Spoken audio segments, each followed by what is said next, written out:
Panelists and participants, I, Drishti Nirani, on behalf of Prestige Institute Management and Research Warrior, welcome to the highly anticipated 15th International Conference of Record, gather to exchange ideas, inspire each other, and shape the future. We are honored to have you join us today as we embark on this diverse journey of knowledge, innovation, and collaboration.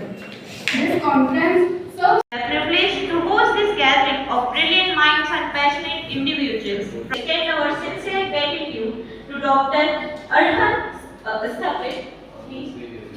I would like to call the technical team. Time span will be there between developing countries to catch up with development. In this, book every third. The book is membered by the economic.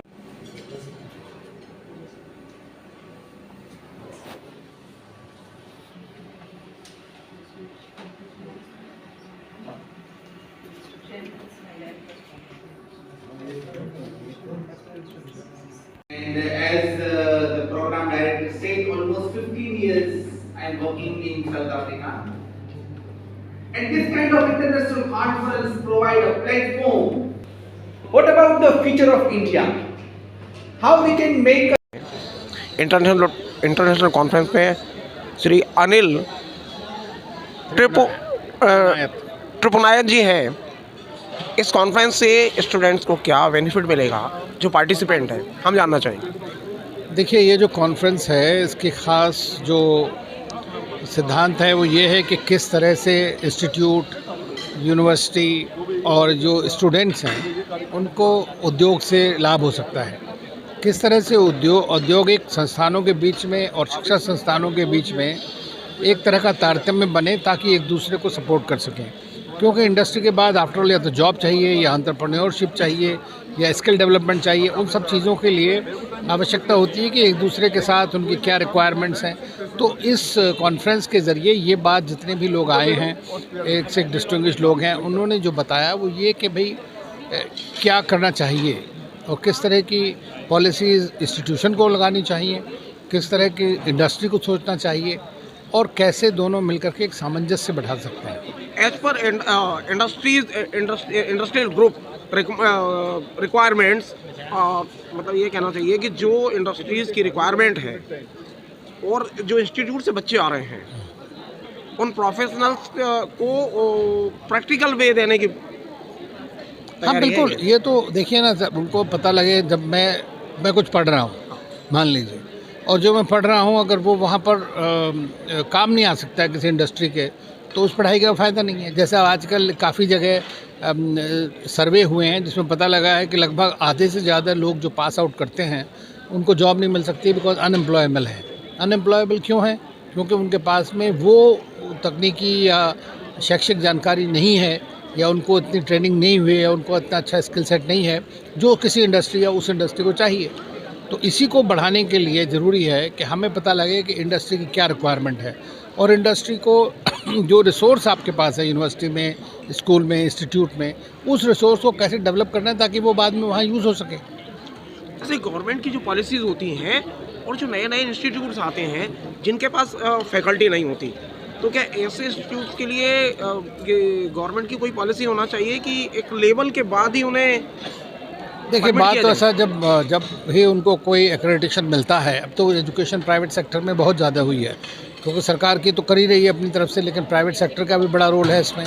लेकिन इसको education को अगर आप सिर्फ business या धंधे की तरह सोचेंगे तब फिर वो अपना पूरा नहीं कर पाएगा। इसीलिए वो जो स्कूल कॉलेजेस हैं जहाँ पर अच्छी फैकल्टी है, अच्छे लैब्स हैं, अच्छे क्लासरूम्स हैं, बेसिक फैसिलिटीज़ अवेलेबल हैं सबको, वहाँ से जो स्टूडेंट निकलते हैं वो ज़्यादा पास अच्छा करते हैं। तो ऐसे में सरकार को पॉलिसी तो है लेकिन पॉलिसीज़ का इम्प्लीमेंटेशन भी होना चाहिए। जो एजुकेशन इंस्पेक्टर्स होते हैं, जो असेस करने AICTE वगैरह दूसरे ऑर्गेनाइजेशंस हैं, जब वो जा रहे हैं वहाँ पे तो उनको देखना चाहिए कि भाई ये ठीक तरह चीज़ है कि नहीं है। मतलब ये कि जो डेवलपमेंट की बात की जाए, इंडस्ट्रीज़ की रिक्वायरमेंट है, तो उसके लिए गवर्नमेंट को पॉलिसियों का इम्प्लीमेंट करना चाहिए। पॉलिसियां हैं पर इम्प्लीमेंटेशन प्रॉपर नहीं। वही मैं कह रहा हूँ ना कि जैसे अब एजुकेशन इंस्पेक्टर या एजुकेशन डिपार्टमेंट होता है, उसको रेड लगानी चाहिए, देखना चाहिए, बुलाना चाहिए उन इंस्टीट्यूशंस को, थोड़ा बहुत स्ट्रेंथन करना पड़ता है जो मॉनिटरिंग मैकेनिज्म है उसको, ताकि सब लोग जो है बेसिक मिनिमम जो स्टैंडर्ड है उसको बढ़ा सकें और ज़रूरत है तो उसको आगे बढ़ाएं। पंडित जवाहरलाल नेहरू इंस्टीट्यूट के धर्मेंद्र मेहता जी हैं। हम जानना चाहेंगे कि जो प्रेस्टीज में जो कॉन्फ्रेंस आयोजित की है उससे यहाँ पढ़ने वाले स्टूडेंट्स को क्या आउटपुट मिलेगा, क्या उनका स्किल डेवलपमेंट होगा, हम जानना चाहेंगे।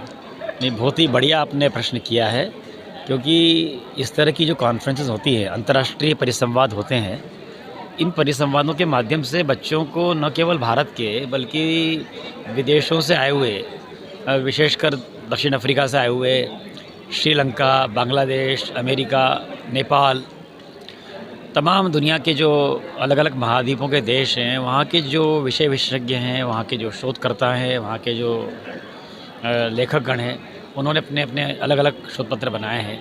और मैं भी एक टेक्निकल सेशन चेयर कर रहा हूँ, तो मुझे बताया गया है कि लगभग 200 से अधिक शोध पत्र बहुत बड़ी संख्या में यहाँ पर जमा किए गए हैं और उनका प्रस्तुतिकरण आने वाले 2 दिनों में हो रहा है।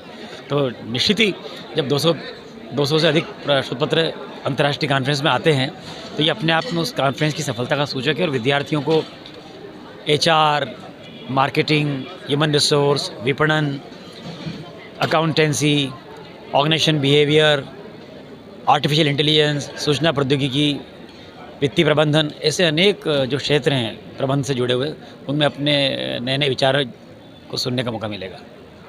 लगातार यहाँ प्रेस्टीज में मैंने देखा लगातार कॉन्फ्रेंस होती है और ये इंस्टीट्यूट काफ़ी प्रयास कर रहा है कि यहाँ के स्टूडेंट्स को, जो स्किल्ड लोग हैं, जो जहाँ हमारे पास जो इंटरनेशनल लेवल पर जो इंडस्ट्रीज़ में चल रहा है, नए डेवलपमेंट्स हो रहे हैं, IT का डेवलपमेंट हो रहा है और आजकल इसमें आर्टिफिशियल इंटेलिजेंस पर हो रहा है, तो लगातार यहाँ के कैसा लगा आपका, इस इंस्टीट्यूट के अंदर कैसा लगा? मैं प्रेस्टीज की लगभग मुझे कहने में बड़ा गर्व हो रहा है कि मैंने प्रेस्टीज इंदौर कैंपस की लगातार 10 से ज़्यादा अंतर्राष्ट्रीय कॉन्फ्रेंस अटेंड की। मैं शायद उन संभवतया देश के उन चुनिंदा प्रतिभागियों में से एक हूँ जो मैंने अलग अलग भूमिकाओं में प्रेस्टीज की लगभग तमाम कॉन्फ्रेंस को अटेंड किया है रेगुलरली।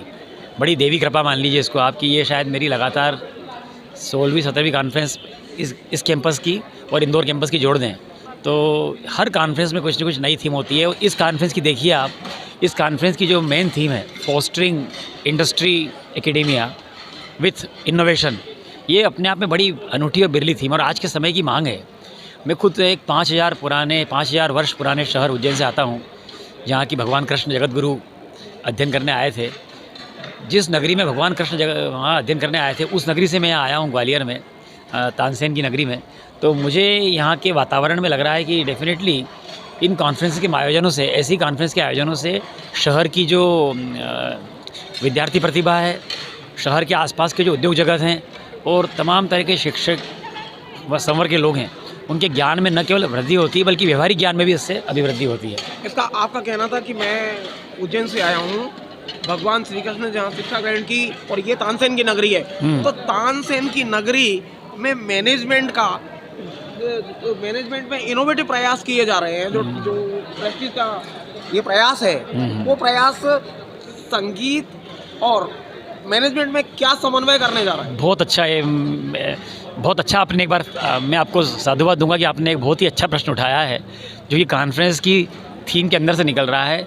क्योंकि मॉडर्न मैनेजमेंट जो है उसमें मैनेजमेंट बाय स्ट्रेस या स्ट्रेस मैनेजमेंट जो होता है, तो हम तनाव प्रबंधन के लिए तमाम तानसेन के जो तमाम राग हैं, उनकी जो संगीत की विधाएँ हैं, तो हम 8 घंटे के 10 घंटे के कार्य के बाद में, वर्क स्ट्रेस के बाद में कैसे रिलीव कर सकते हैं, वहाँ तानसेन की बहुत अधिक भूमिका होती है। और जहाँ उनके दिए हुए सूत्र हैं, संगीत के सूत्र हैं, वो हमारे तनाव प्रबंधन में और हमारे जीवन कौशल में बहुत वृद्धि करते हैं। तो आज की जो व्यस्त जीवन शैली है उसमें 8 घंटे 10 घंटे की कार्यशैली के बाद संगीत बहुत बड़ा एक सहारा है। तो आपका मानना है कि मैनेजमेंट और जो क्लासिकल हाँ, तो बिल्कुल आप संगीत है उतने फ्यूजन होना चाहिए कहीं। फ्यूज़न होना चाहिए, बहुत अच्छी केमिस्ट्री होनी चाहिए, और हम उससे मैनेजमेंट बाय म्यूज़िक एक कंसेप्ट नहीं निकल सकती है। Management by music. यस, बहुत अच्छी कंसेप्ट निकल सकती है। और ये आपने जो वर्ड यूज़ किया फ्यूज़न, मैं इसको बोलूँगा फ्यूज़न एंड केमिस्ट्री, दोनों की जो केमिस्ट्री होगी वो एक अलग ही तरह का, उसका एक अलग तरह का ही हमको क्या बोलते हैं, उसका राग सुनने का मिलेगा। हमारे साथ धर्मेंद्र मेहता जी थे, उनका कहना था कि तानसेन की नगरी में जो संगीत है और जो मैनेजमेंट का इनोवेशन यहाँ किया जा रहा है, उसमें जो समन्वय होगा, जो कोऑर्डिनेशन होगा, जो इनोवेशन होगा, उससे जो मैनेजमेंट के स्टूडेंट्स हैं, मैनेजमेंट में जहाँ इंडस्ट्रीज़ में वर्क करते हैं, वहाँ उन रागों का अगर समन्वय होगा तो निश्चित ही उनका स्ट्रेस भी कम होगा, क्वालिटी ऑफ लाइफ भी अच्छी होगी, जीवन का गुणवत्ता बढ़ेगी, उनका कार्य में मन लगेगा और कार्य और रुचिकर बनेगा। और संगीत तो जीवन में हमेशा आनंद देता है, उल्लास देता है। संगीत तो हमको आशा की किरण दिखाता है और हमें हमारी थकान को दूर करता है, फ्रेश कर देता, ताज़ा कर देता है। Thank you very much.